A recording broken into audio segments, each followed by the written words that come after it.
Okay, so let's go over a quick summary of the changes that we made so far. So we have our model.cpp, which is new source file, implementation of our model object, upload to server changes. You can see this, these are the highlights. Number 1, bind vertex array. Number 2, bind buffer. Right, so then number 3, GL buffer data. Then later in number 7 and number 8 we have those changes right here: buffer subdata and attribute pointer. Now it's time to try running this, so I'm just going to say build. Hopefully it all holds together. Build solution seems fine, and then press Ctrl F5. And this is the outcome. Of course, we have the same triangle that we have seen in our first example in the series, but this time we are using this model, which is going to be very helpful if we want to have multiple models in our scene, in our world. And a quick notice that, of course, we have supplied, so this is our main program, and so these are 3 colors that we use, and we specified only 3 colors with the 3 original vertices that we had over here. So this is red, green, and blue. But remember that during the rasterization stage, the fragments, uncolored fragments, are generated, and this results in many little fragments here on this surface of our triangle, on this face of the triangle.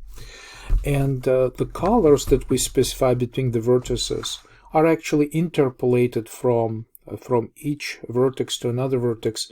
So essentially the mathematical interpolation algorithm gradually transitions all of these values from one to another, and you see that this results in this kind of fancy transition of colors that we see in this example. Of course, we can change these colors any way we like, and in general, if you want to, you can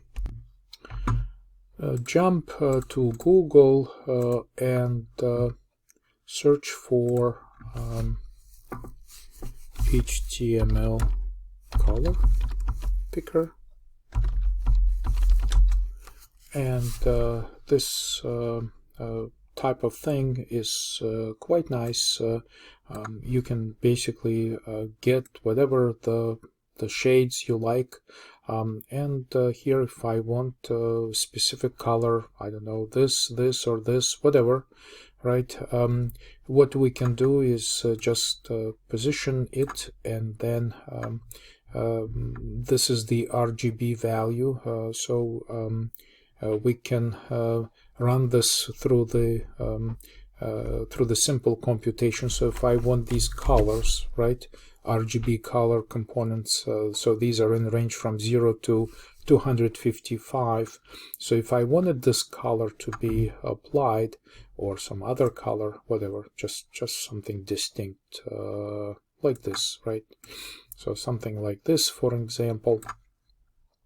Okay, so let's pick these colors, and here what we can do is instead of this red, for instance, right here, we can try these. So we can just say that this is 0.0f divided by 255, right? So this is all we have to do, and 4.0f and 173 f divided by this. So you can, it's very easy to transition from 0 to 55 to these values within range from 0 to 1, which is the floating point range for our color component intensities. So if I run this time, so this is our new color here. Wait a minute, so there's an error here because I'm already running the program, that's why. Okay, so I'll just rebuild this, okay, and run it. And so here, so one of the colors has changed, so I updated this color to be a new color, so you can, I think, use this color picker to find the colors that you like, and it's very easy to accommodate. Okay, so let's go over quickly our final part of the lab. More things to do, here we're going to let's try just different geometry in different colors. Okay, so this part here will demonstrate that it's really easy now to change geometry and of course work with these what we call solid colors. So for now I'll just comment out the original colors and vertices and copy and paste the new ones that that came from our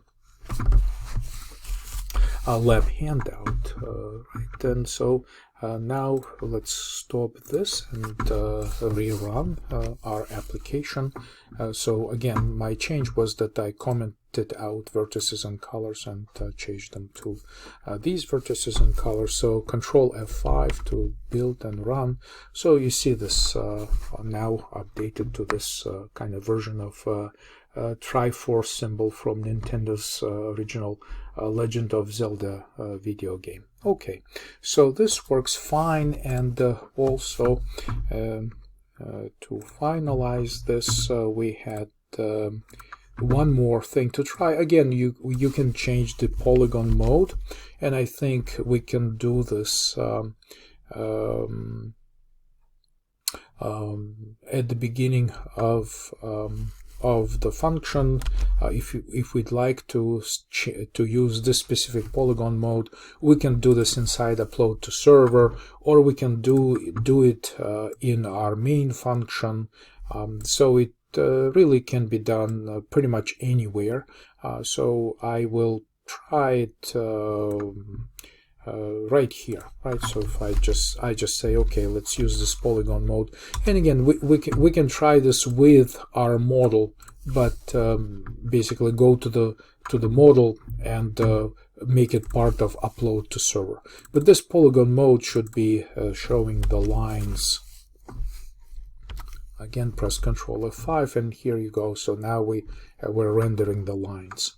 And so this is now showing like a wireframe, which is very helpful sometimes when you're trying to debug your geometry, just to be able to visualize individual triangles.